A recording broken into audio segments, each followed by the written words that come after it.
Les gens disent pour qu'il faut être vraiment passionné par ce qu'on fait, et c'est totalement vrai. Et la raison, c'est que car c'est si difficile que sans cela, toute personne rationnelle abandonnerait. D'accord.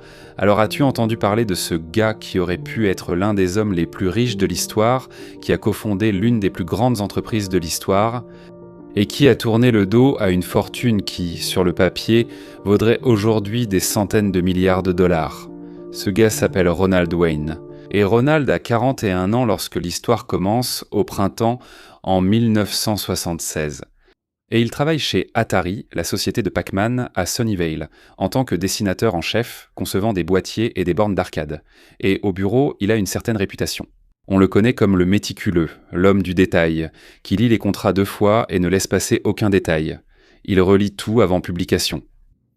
C'est aussi un homme qui, 5 ans plus tôt, a vu sa propre entreprise échouer. Donc si on remonte encore 5 ans, en 1971, Ron a lancé une petite entreprise fabriquant des machines à sous pour le marché du Nevada. Il a toujours aimé un peu la vie à Vegas. Cela a échoué en moins d'1 an. Il devait de l'argent à des fournisseurs, des clients et à ceux qui lui faisaient point confiance. Et beaucoup de gens, à ce stade, auraient simplement déposé le bilan et seraient départis sans rien devoir. Ron est un type différent. Il n'a pas fait ça. Il a dit « Si je devais de l'argent, j'allais le rembourser ». Et il a remboursé chaque dollar lui-même, de sa propre poche. Cela l'a presque ruiné et il lui a fallu des années pour s'en remettre. Et toute cette galère et ses efforts lui ont appris quelque chose qu'il n'allait jamais oublier. Quand un partenariat fait faillite, quand une entreprise fait faillite, c'est le partenaire qui a de l'argent qui paie. Très bien, donc nous sommes de retour en 1976 chez Atari. Et Ron rencontre là-bas un jeune de 21 ans nommé Steve Jobs. Jobs se dispute aussi constamment avec un ami, un prodige de l'ingénierie de 25 ans nommé Steve Wozniak, qui construisait des ordinateurs dans sa chambre pour s'amuser. Woz, employé chez HP, vient de créer l'une des cartes d'ordinateur personnelles les plus élégantes jamais vues. Jobs veut la vendre. Woz veut offrir les plans gratuitement, mais ils ne parviennent à aucun accord. Alors Jobs demande à Ron de venir chez lui un soir pour les aider à trouver un compromis. Après une longue conversation, Jobs s'est convaincu lui-même de créer une entreprise avec Woz et Ron. Ron reçoit 10% de cette entreprise. Son rôle officiel est d'être l'arbitre en cas d'égalité. Son travail est d'empêcher ses 2 enfants de se disputer sans cesse. Ainsi, le 1er avril 1976, dans le salon de Ron avec l'ami de Woz, Randy Whittington, présent, Ron s'assoit à sa machine à écrire et rédige lui-même l'accord fondateur d'Apple Computer Company. 2 pages et demie. Jobs l'a signé, Woz l'a signé et Ron l'a signé. Apple existait désormais. Et Ron, selon les termes de ce document, est maintenant associé général dans une entreprise avec 2 gars qui n'ont jamais dirigé de société. Il est désormais associé général, ce qui a une signification précise selon la loi californienne. En cas de dette et de faillite, les créanciers peuvent poursuivre les 3 associés à parts égales. À l'époque, Jobs ne possédait rien et travaillait dans le garage de ses parents. Woz non plus n'avait rien. Il travaillait simplement sur son temps libre après ses journées chez HP. Ron, qui était plus âgé, avait une maison. Ron avait une voiture. Ron avait un compte courant.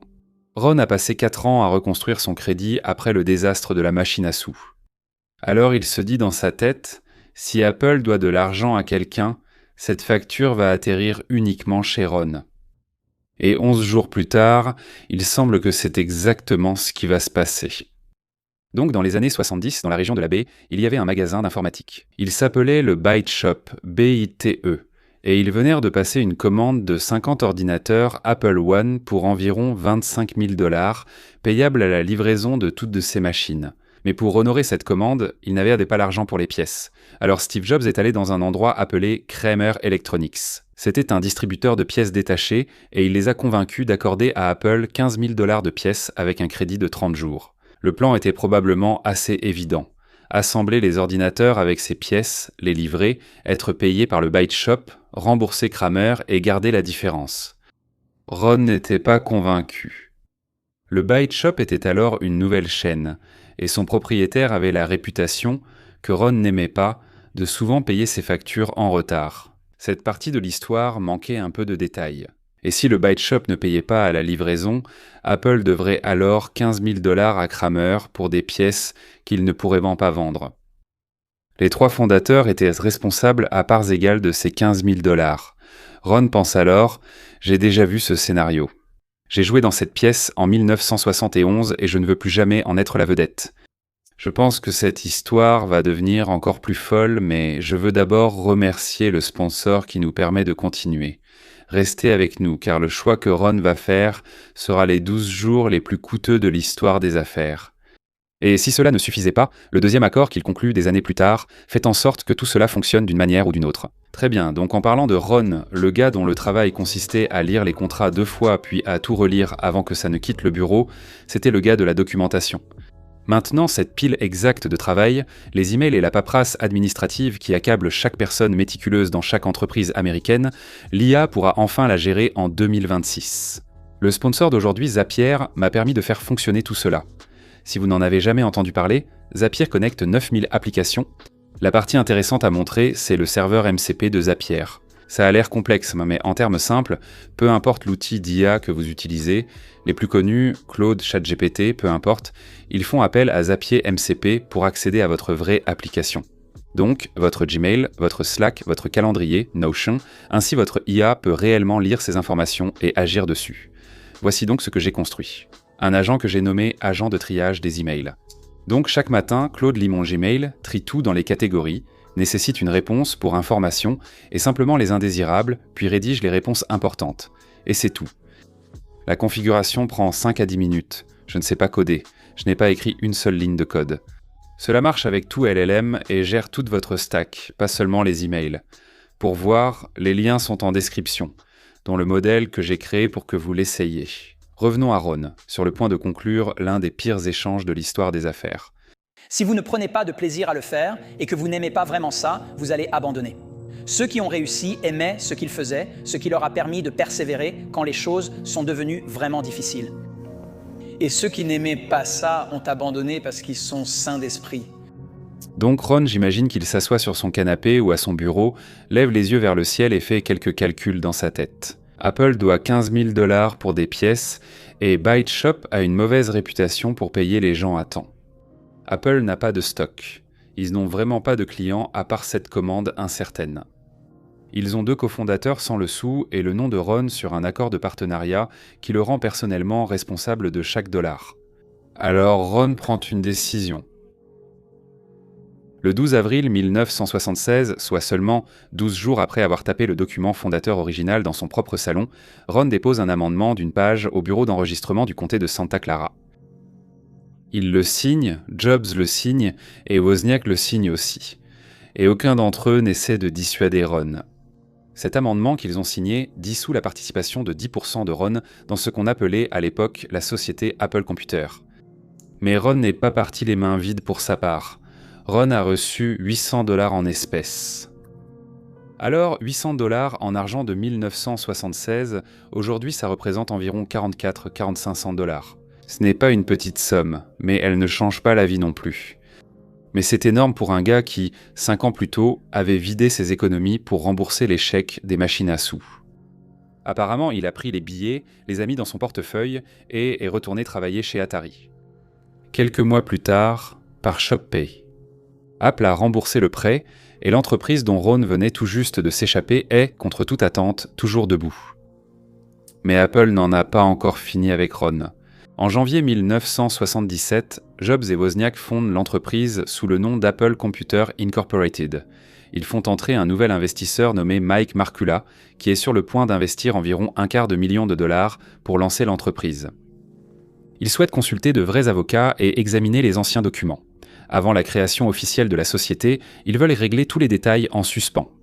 Ils veulent que Ron Wayne renonce à toute éventuelle réclamation future qu'il pourrait faire contre la nouvelle société, pour quoi que ce soit qu'il aurait pu faire. Le contrat de partenariat, le manuel Apple One qu'il a rédigé, le premier logo et le document de 2 pages et demie qu'il a tapé sur sa propre machine à écrire. Pour tout cela, ses avocats voulaient que la moindre revendication de Ron disparaisse par écrit. Alors Apple a envoyé à Ron un chèque de 1500 $ et une décharge. Ron l'a signé. Donc si vous faites le calcul dans votre tête, cela fait un total de 2300 $. C'est la somme totale que Ronald Wayne a jamais reçue pour les 10% d'Apple auxquels il a renoncé. Il est parti sans rien devoir. Plus de partenariats, de responsabilités, ni de réclamations futures. Nous connaissons la suite de l'histoire, mais pour Ron, ce jour-là, il a évité une catastrophe. Apple vend également l'Apple II plus tard, en 1977, et va changer à jamais l'industrie de l'informatique personnelle. Apple entre en bourse en 1980 avec une valorisation d'environ 1,8 milliard de dollars. Steve Jobs, à l'époque, valait environ 217 millions de dollars sur le papier à la fin de cette année-là. Il n'avait que 25 ans. Ron Wayne, en 1980, est de retour chez Atari. C'est généralement là que la plupart des gens arrêtent dans l'histoire. Si les 10% de Ron étaient un des restés intacts malgré la dilution, l'introduction en bourse et 4 décennies d'émissions d'actions. Avec Apple valorisé aujourd'hui à près de 4 000 milliards de dollars, sa participation initiale vaudrait désormais des centaines de milliards sur le papier. Cela le placerait parmi les personnes les plus riches de la planète. Au-dessus de Bezos, au-dessus de Gates, au-dessus de Buffett, au-dessus de tous les fondateurs auxquels vous pouvez penser. Ron a vendu ses 10% pour 2300 dollars. L'arithmétique fait le reste. C'est sans doute la pire transaction de l'histoire des affaires. Mais l'histoire n'est pas terminée. Au milieu des années 90, Ron manque un peu d'argent. Il possède toujours le document fondateur original qu'il a tapé dans son propre salon en avril 1976 avec les 3 signatures dessus. Alors il le vend à un marchand de manuscrits pour 500 dollars. Ce document change ensuite de main plusieurs fois. Et en 2011, ce même document est mis aux enchères chez Sotheby's. La maison de vente estime qu'il va se vendre pour 15 000 dollars. Le marteau tombe à 1 600 000.